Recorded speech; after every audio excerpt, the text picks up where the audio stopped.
Great. So I only have 15 minutes, so super thrilled to be here for the third time. So, and I have 15 minutes to walk you through a lot of DeFi analytics. So I'm gonna go really, really fast, show you a lot of data, and hopefully convey a couple of good points along the way. A quick intro about myself. I'm the CEO of Into the Block. We're a venture-backed company focused at the intersection of data science and crypto assets. I'm a two-time successful entrepreneur, long distinguished career in tech that include 10 years at Microsoft and Wall Street. I'm a guest lecturer at Columbia University, invest a lot, run a project called the Sequence AI that is a newsletter for artificial intelligence research. So I spend a lot of time in the AI world. A little bit about Into the Block. Every time that I come to this conference, there is more progress. These days, we're over 100 customers. We provide analytics and data science and insights to exchanges, wallets, retail investors. You can see some of our customers. We're currently analyzing, using machine learning models to analyze over 15 terabytes of data, and we just did a new release with over 50 indicators on DeFi analytics that we think is the most complete portfolio of DeFi insights in the market. You can check it out at that URL, and I'm going to show you some data from it. The agenda today is fundamentally simple. We're going to talk about the challenges and opportunities of DeFi, of analytics in the DeFi market. I want to show you about 10, 12 analytics that are going to shock you, and hopefully we have a narrative about it. And then I would like to convey sort of a bold vision around what DeFi and intelligence could be in the next iteration of the market. So super simple, and I'm going to go very, very, very fast. So let's start with a bold statement. DeFi embodies what crypto is supposed to be and has the opportunity of being the most intelligent financial vehicle in capital markets. What does intelligence really mean? Well, I mean, if you think about it, DeFi protocols are constantly leaving a footprint at the blockchain level, and that footprint could be used to create new market signals that could be used to create new DeFi protocols. And you have this circular relationship that enables a level of intelligence that we haven't really seen before, but it's not so trivial. I mean, when you start analyzing DeFi protocols, despite the hype of the market, there are some important friction points that you should consider. So some things that we have come across, obviously the complexities of these protocols, extracting intelligence from a compound and Uniswap really requires you to understand that protocol in depth and to try to map the on-chain data to the behavior of the protocol. That's really not very trivial. And then when many behaviors in the DeFi market are derived from the interactions between many protocols, so that's also very difficult to interpret. So the challenges are many. And there are solutions, but there are things that we shouldn't do in any case, like trying to use a single indicator to measure the activity on the market. So pretty much value log seems to be the universally adopted indicator for all things DeFi, and there is a ton of value in the value log indicator. We actually use it. We have it in Into the Block DeFi insights, but to think that a single metric can actually allow you to extrapolate intelligence from very heterogeneous protocols is a mistake.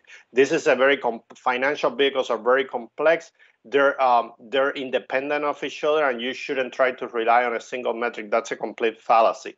So some things that we have learned the hard way about DeFi market intelligence that could be relevant. Well, value log many times is a misleading metric. It works in some scenarios. It could be very misleading in others. I'm probably going to show you some examples. Different protocols require very unique indicators. Analyzing compound is very different than analyzing SushiSwap or Cream or even Aave that share some similarities. The DeFi market is highly inefficient. So you get all sorts of things like arbitrage opportunities and all sorts of weird behaviors that are unexpected and happen all the time. And factoring that into intelligence signals is very, very difficult. So what I would like to do for the next few minutes is to show you some metrics that are sort of going to hopefully shade a light about the possibilities and the things that are important in the DeFi market. Not a particular thesis, just a set of random ideas and metrics about the last few weeks of the DeFi market that could be quite insightful. So, for instance, one indicator that we pay a lot of attention to, and all this analytics comes from or DeFi analytics, really is the wrap Bitcoin. The wrap Bitcoin volume. So because this is a mechanism in which Bitcoin holders enter the DeFi space. So at the moment it's at an all-time high, which is a very important sign of the vibrancy, of the momentum in the DeFi market. So this is an indicator that we absolutely recommend you pay attention to. We were talking about value lock. So value lock has all sorts of perspective, but this is one that this is an example that I wanted to show you how it could be. It show a different perspective of what's really happening at the blockchain level. If we look at the top projects by value lock, you can see that Uniswap is really the project with the highest level, followed by Maker. But then if we look at the blockchain activity addresses, active addresses that are actually using the protocols, you can see how Uniswap declined and has been really surpassed by DAI. So it's not really a clear indicator correlation between value lock and on-chain activity. And the same happened for more tangible indicators in DeFi, such as lending. So let's look at this. At these indicators, in which on one side you have the value lock for the top lending protocols with Maker at the top, followed by Aave. But then when you look at the loans outstanding, the actual loans that are in the platform, the Compound surpasses everybody else very clearly. So this is another example of how value lock, the way it's calculated, although valuable and insightful, can also be misleading in many situations. One thing that we always find fascinating is the arbitrage opportunities that you can find between the borrow rates and lending rates across the different platforms. I mean, just look at this. Look at the borrow rates, the difference between the borrow rates for DAI across these different platforms, as well as for USDC and other coins. This analysis is also in the Into the Block platform, and that allows you to identify the best rates for a specific transaction, and the same applied to the lending rate. So if you're a lender, these are the rates that you're going to be looking at the different platforms. So you can see that there are obviously arbitrage opportunities between these channels without having to do a whole lot. One thing that we one of the trends that we find really fascinating about DeFi is the trend of automated market makers. We think it's arguably the biggest contribution of the DeFi space in the last few years. It also seems like a trend that is not going to go away, and that is here for the long term. And you're seeing a ton of activities in AMMs across platforms like Uniswap, Balancer, and others. So one thing that we always find interesting is that liquidity in the different pools in AMMs, which is typically the metric that you want to look for, and trading volume, they don't go quite together. So look at this. So the pool with the biggest trading volume is the Ethereum to USDT in Uniswap. But then when we look at the biggest liquidity, is really the wrap Bitcoin versus Ethereum, which is really the third one here in terms of volume. So the fact that you have a lot of liquidity is typically associated with trading activity doesn't quite match. I mean, there are some other factors that influence trading activity. That shows you how you need to go a little bit deeper in order to do that analysis. Then when you look at liquidity pools, right, like in Balancer, like in Uniswap, some of them the behavior is completely predictable. So this is the Uni to Ethereum pool in Uniswap, and you can see this is another analysis that we're doing into the blog, in which we try to compare the swap transactions with the liquidity injected or removed from the different pools. You can clearly see that there are more transactions. People are extracting ETH more than that Uni, even in huge difference like in this ratio. But other other pools like the wrap BTC versus Ethereum, the behavior is very, very inconsistent. And sometimes people are getting more BTC, sometimes are getting more Ethereum. So it changes quite a bit. One of the challenges of AMM is impermanent loss. So you act as a liquidity provider, the token move into the opposite direction, you're faced with a loss. And in some cases, like in this case with the Uni ETH pool, if you're staking something like $10,000, you could be subject to a very sizable impermanent loss compared of just holding Ethereum on the opposite side. Then another thing that we typically experience is the liquidity drops. We all saw the sushi swap drama, all the hype, the liquidity moving out of Uniswap into sushi swap. Now look at the decline, right? Incredibly fast. In the last few days, it went from almost 500 million to short of 300 million, which as a liquidity provider is incredibly concerning, even though volumes have recovered a little bit, but who can deal with this drop in the lapse of only a few weeks?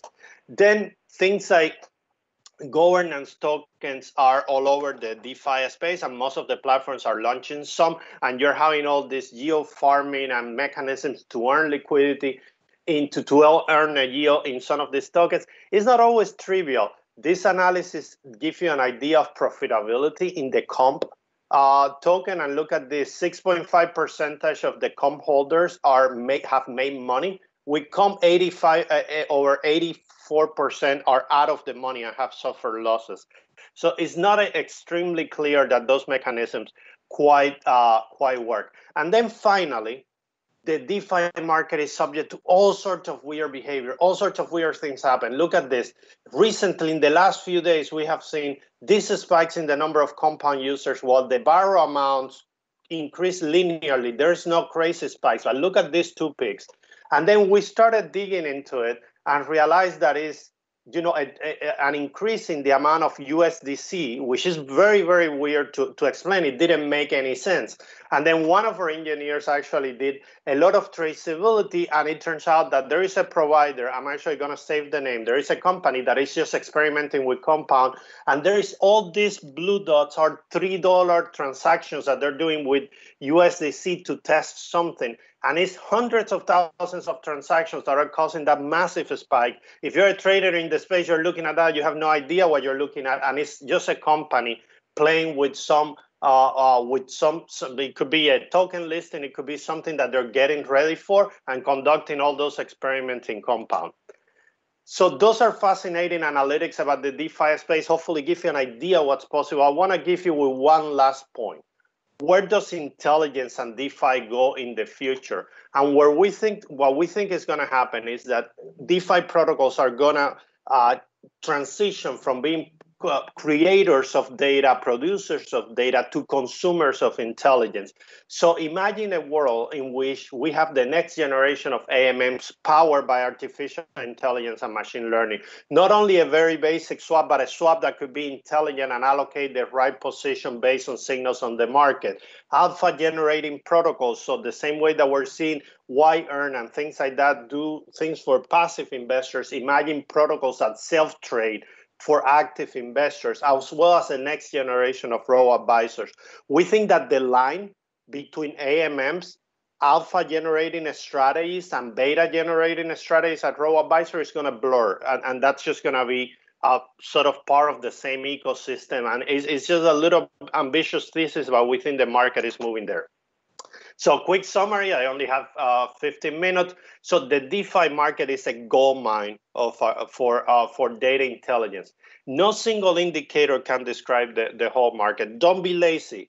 Move on from use the value log for what it's good for, and go into other indicators that give you more insight. Dive into the specifics of each protocols.